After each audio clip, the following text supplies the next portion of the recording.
at Be Happy Apiary in Citrus County, Florida, where, believe it or not, the honor code is still a thing. And I'm here with Wayne. His parents started this how long ago? 1991. Okay. And this is our first time. What you do is you write down on this piece of paper what you took. This is what we're going to buy. And you leave the money, and they say, what, only one time has there been a theft? Yes, one time. All right, so let's talk about why you guys do the honor code. It's easier to do an honor code because people are more susceptible to come in, see what you want, and be like, oh, this is kind of cool. But see, we're a family-owned business to where there's not usually people here all the time. Because, I mean, like, obviously, when you showed up today, there was no one here.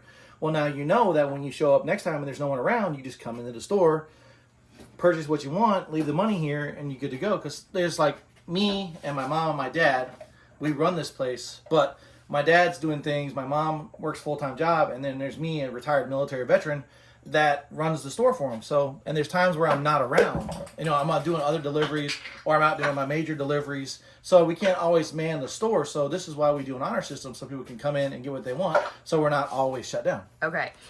The reason I figured I'd do a video about this is because, well, okay, I am a former journalist, so I would say that for a long time I covered very dishonorable activity, and that's kind of what the news is, I guess.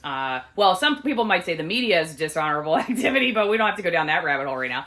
And so when I walk into places where people still trust each other to do the right thing, that fascinates me because I think feels like a relic of the past. So I come here, and at first I thought they were closed.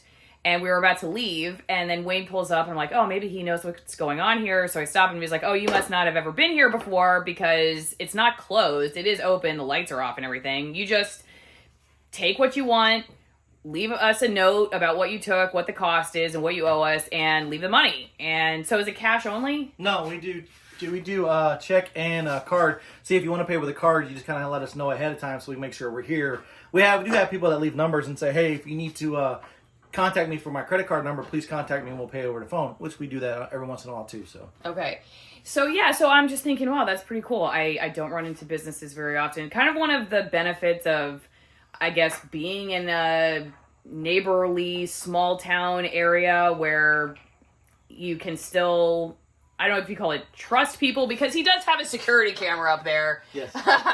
but you just probably have less temptations of incidents, I guess. I don't know. Yeah, I mean, living out here where we live, I mean, people are held accountable by just knowing each other. Yeah, I mean, my dad's been doing this, like I said, since 1991, and the majority of people in the county used to know my dad really well. And living out here where we live, you know, I mean, we live on the end of a street, but everybody around here has known us since we moved here. And my dad's been here since 71, built a house in 74. And he's been doing this for so long, everybody knows who he is. I mean, there's times where my dad walks around town and be like, hey, and he's like, I'm like, who's that? He goes, oh, I know him from here, I know him from there. So people know my dad and know my mom really well, especially where my mom works.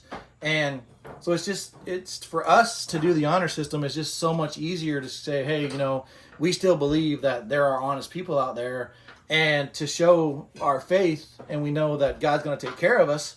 This is why we do it, because honestly, if it wasn't for God, this wouldn't be where it's at, because God's the one that led my mom and dad down this path, and God's the one that continues to help us in the way we're doing things. So if it wasn't for God, this business honestly truly wouldn't exist. So okay, tell me about the one incident where it went wrong. Well, the guy walked in, and instead of paying for it, this was like when my mom and dad first started. And actually, we don't know if the guy still lives, but he was in the neighborhood somewhere. He walked in and picked up a couple items and then just walked out with it. And that was it. So, you know, when we come in, we check the shelves and make sure nothing's missing. If there's something missing, we check the book. Well, if the book doesn't have anything written on it, then we know something was stolen. So my dad walked in and saw that something was missing, didn't see nothing in the book, and was like, oh, well, they must need it more than I do, and hopefully God blesses them with it. So that's what he kind of went on about it. So, but a lot of people that come in, they'll fill out the book and everything, and then, you know, they'll leave the money in the box. And then I walk through the door, and I'm like, oh, okay, well, I'm missing this, I'm missing that. So now I look, and I go, oh, there's the money. Or I'll see a note saying, hey, please call me for this. And I do have people that do show up, and they'll come in here and be like, oh man, I'm like $2 short. And they'll write, call for this, or I owe you $2. And they're repeat customers. And when they come back, they tell us in the book, hey, I paid this plus the $2 I owed you from last time. I'm seeing over your shoulder, it says, the not-so-sweet story of sweeteners. Start a counter-revolution. Know the enemy. Tell me about that. Yeah, there's some things that people look at it and they go, well, I want to do like stevia, or I want to do like aspartame, or I want to do other types of sweeteners. Non-sugar. Well, yeah, non-sugar. Well, and technically they're not really good for you. You know, and you look at Diet Coke, and Diet Coke's really not good for you because some of those sweeteners have been linked to causing cancer. Well, if you want a real quote unquote natural way to do sugar, honey is your best way to do it, because not only is it good for you, not only does it have the beneficial health for you, it's easier to take care of. I mean, because if you think about it, you come here, maybe you buy a little bit of honey, and it will do what we call crystallization, where it goes back to its natural state. All you do is heat it up a little bit, and you can still use it. Well, sweeteners, they have an expiration date. Honey does not. So for us, it's like you look at this one here. I mean, yeah, it looks a little weird compared to this one here, but this one's just been crystallized. This one's not. So all you do is heat this one up a little bit, or I tell people, hey, if it's on a hot day, just leave it in your car. And it'll go back to like, now you can see it's starting to move. Before it wasn't. So honey is a natural sweetener that's produced. I mean, God gave it to us for a reason. So And it doesn't have like a glucose effect or anything. Like, in other words, like a diabetic can eat honey. That right? Actually, to tell you the truth, this one here, it's called Tupelo. This is your actual one that we recommend for diabetics, because of the concentrate that's in it, and it has a lower glucose rate to it. So we recommend that because it's scientifically proven that. I guess the word is probably glycemic. Yeah, that I'm looking for. It's scientifically proven that that diabetics can actually eat that honey. My dad eats it. My former pastor eats it. Your dad's diabetic? And my dad's diabetic. And my former pastor's diabetic. And that's all they eat. So, and it's actually, like I said, it's scientifically proven that honey is diabetic, for diabetics.